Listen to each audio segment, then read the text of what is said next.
el hombre más sabio que he conocido en toda mi vida no sabía leer ni escribir.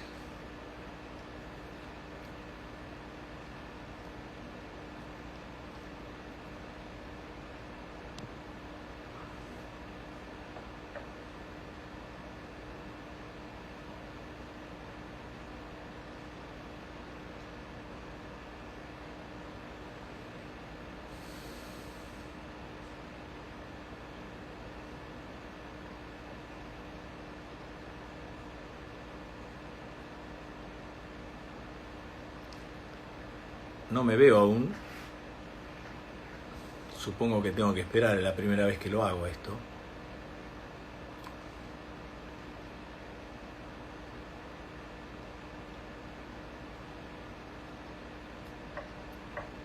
Tendré que hacer algo.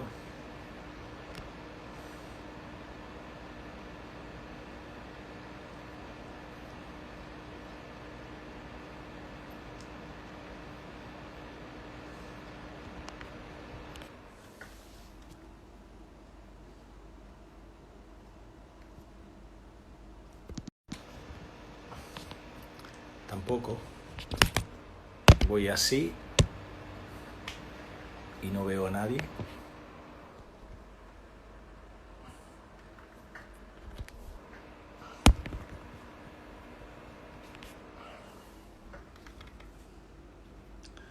¿Cómo hacemos?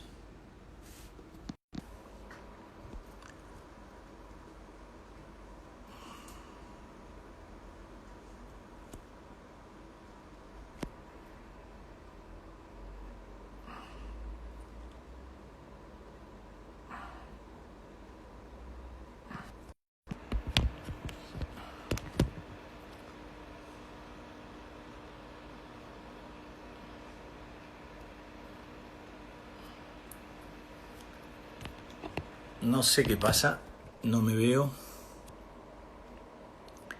Es la primera vez que lo hago. Bueno, acá estamos. Les voy a leer dentro de este ciclo Leer en Casa que han organizado Maxi Legnani y Juan Parodi. Un hermoso texto que escribió José Saramago cuando le entregaron el premio Nobel en 1998.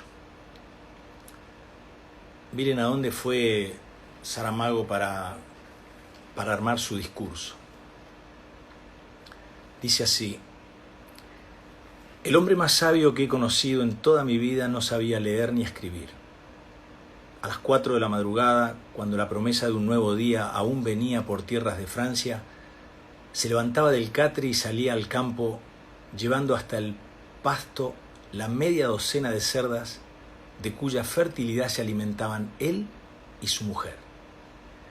Vivían de esta escasez mis abuelos maternos, de la pequeña cría de cerdos que después del desmame eran vendidos a los vecinos de la aldea. Asinaga era su nombre en la provincia del Ribatejo. Mis abuelos se llamaban Jerónimo y Josefa y eran analfabetos uno y otro. En el invierno, cuando el frío de la noche apretaba hasta el punto de que el agua de los cántaros se helaba dentro de la casa, recogían de las pocilgas a los lechones más débiles y se los llevaban a su cama. Debajo de las mantas ásperas, el calor de los humanos libraba a los animalitos de una muerte cierta. Aunque fuera gente de buen carácter, no era por primores de alma compasiva o porque los dos viejos procedían así por algún otro modo. Lo que les preocupaba a ellos, sin sentimentalismos ni retóricas, era proteger su pan de cada día, con la naturalidad de quien para mantener la vida no aprendió a pensar mucho más de lo que es indispensable. Ayudé muchas veces a mi abuelo Jerónimo en sus andanzas de pastor. Cavé muchas veces la tierra del huerto añejo de la casa y corté leña muchas veces para la lumbre. Muchas veces di vueltas y vueltas a la gran rueda de hierro que accionaba la bomba para hacer subir agua del pozo comunitario y la transporté al hombro, muchas veces a escondidas de los guardas de las cosechas. Fui con mi abuela también de madrugada, pertrechados de rastrillo, paño y cuerda, a recoger en los rastrojos la paja suelta que después habría de servir para el lecho del ganado.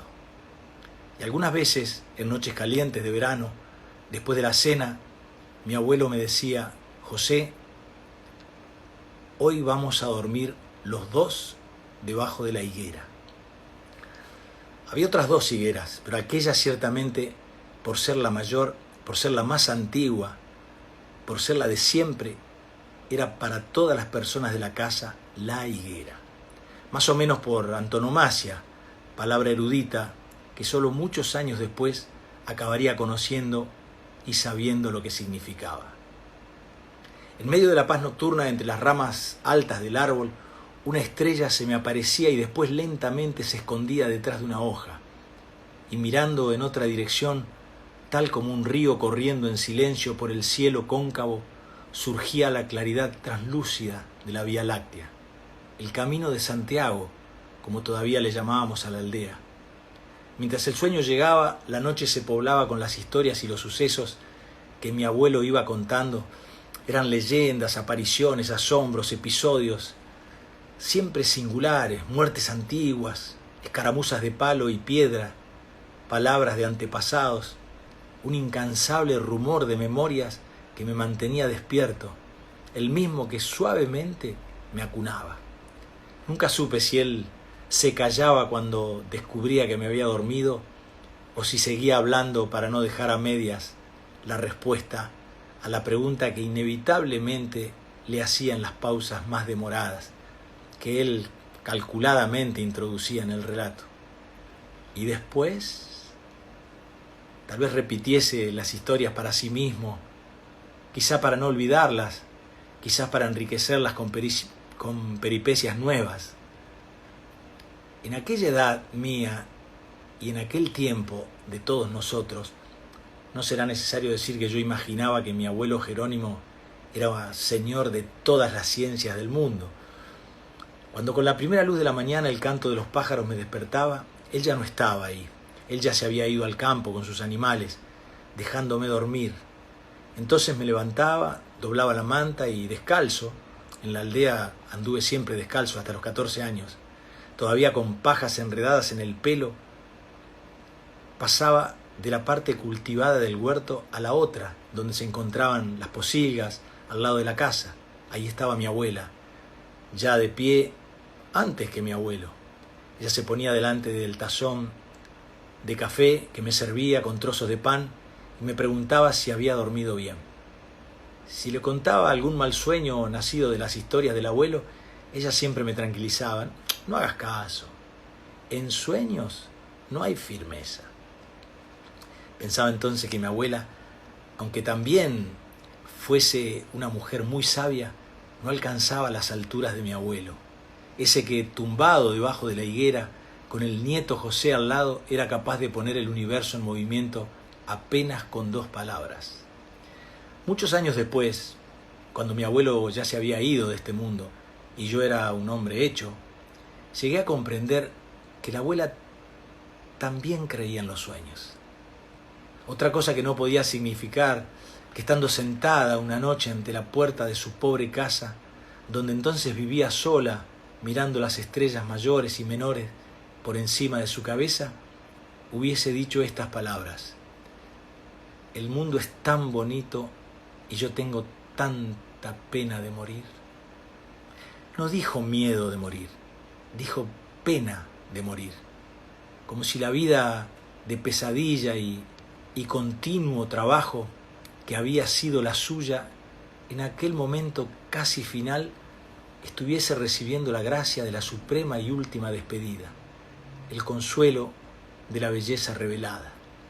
Estaba sentada en la puerta de una casa, como no creo que haya habido alguna otra en el mundo, porque en ella vivió gente capaz de dormir con cerdos, como si fuesen sus propios hijos, gente que tenía pena de irse de la vida solo porque el mundo era bonito.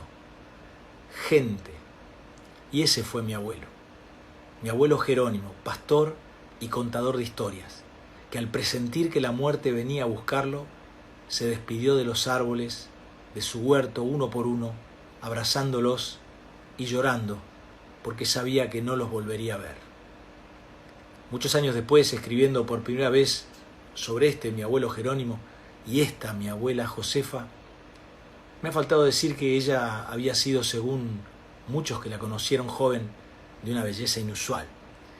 Tuve conciencia de que estaba transformando las personas comunes que habían sido ellos en personajes literarios, y que esa era probablemente la manera de no olvidarlos, dibujando y volviendo a dibujar sus rostros con el lápiz siempre cambiante del recuerdo, coloreando e iluminando la monotonía de un cotidiano opaco y sin horizontes, como quien va recreando sobre el inestable mapa de la memoria la irrealidad sobrenatural del país en que decidió pasar a vivir.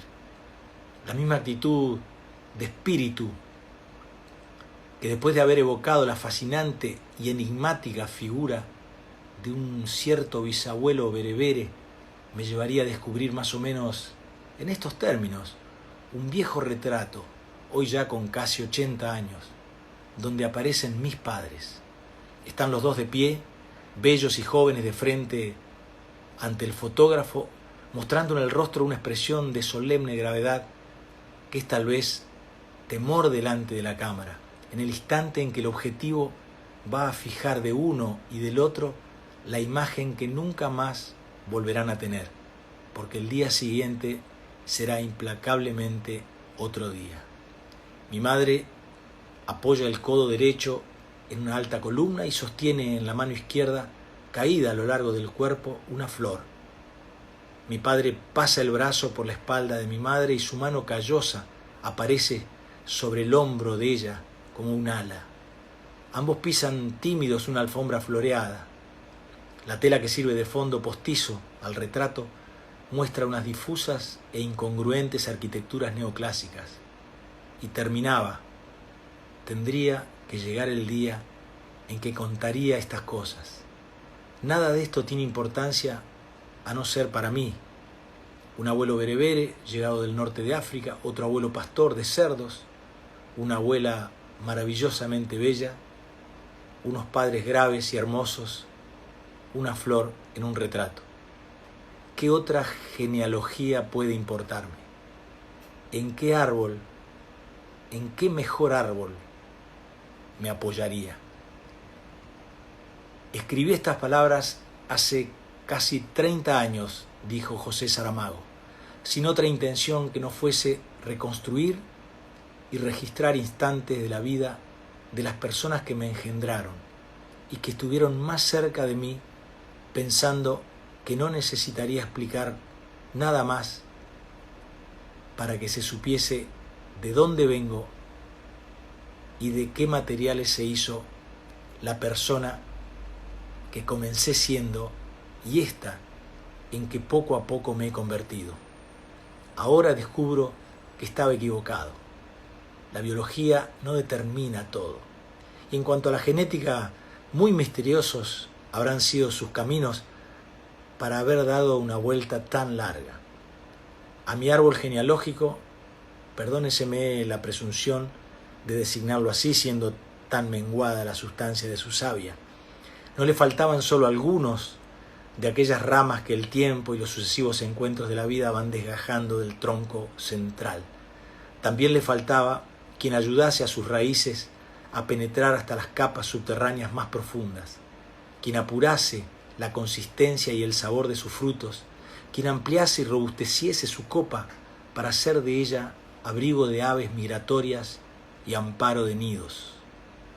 Al pintar a mis padres y a mis abuelos con tintas de literatura, transformándolos de las simples personas de carne y hueso que habían sido en personajes nuevamente y de otro modo constructores de mi vida, estaba sin darme cuenta trazando el camino por donde los personajes que habría de inventar los otros, los efectivamente literarios, fabricarían y traerían los materiales y las herramientas que finalmente, en lo bueno y en lo menos bueno, en lo bastante y en lo suficiente, en lo ganado y en lo perdido, en aquello que es defecto pero que también puede ser exceso, acabarían haciendo de mí la persona en que hoy me reconozco, creador de estos personajes y al mismo tiempo criatura de ellos.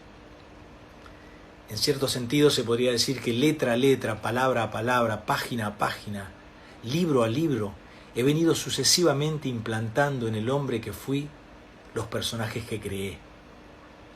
Considero que sin ellos no sería la persona que hoy soy. Sin ellos tal vez mi vida no hubiese logrado ser más que un esbozo impreciso, una promesa como tantas otras que de promesa no consiguieron pasar. La existencia de alguien que tal vez pudiese haber sido y no llegó a ser. Ahora soy capaz de ver con claridad quiénes fueron mis maestros de vida, los que más intensamente me enseñaron el duro oficio de vivir, esas decenas de personas de novela y de teatro que en este momento veo desfilar ante mis ojos, esos ojos y esas mujeres hechos de papel y de tinta, esa gente que yo creía que iba guiando de acuerdo con mis conveniencias de narrador y obedeciendo a mi voluntad de autor, como títeres articulados cuyas acciones no pudiesen tener más efecto en mí que el peso soportado y la tensión de los hilos con los que lo movía. Esta maravilla escribió José Saramago para intentar decir quién era él, de dónde venía, y por eso reflejó a sus abuelos y a sus padres. Los invito a seguir con Leamos en Casa. En un ratito, nada más, a las 19:30, Vero Ginás les leerá a otro gran autor. Un placer haber compartido este rato con ustedes y una pena haber perdido los primeros segundos por no saber que estas dos flechitas eran la cámara. Les mando un beso grande y muchas gracias por compartir la lectura. Cuídate, quédate en casa.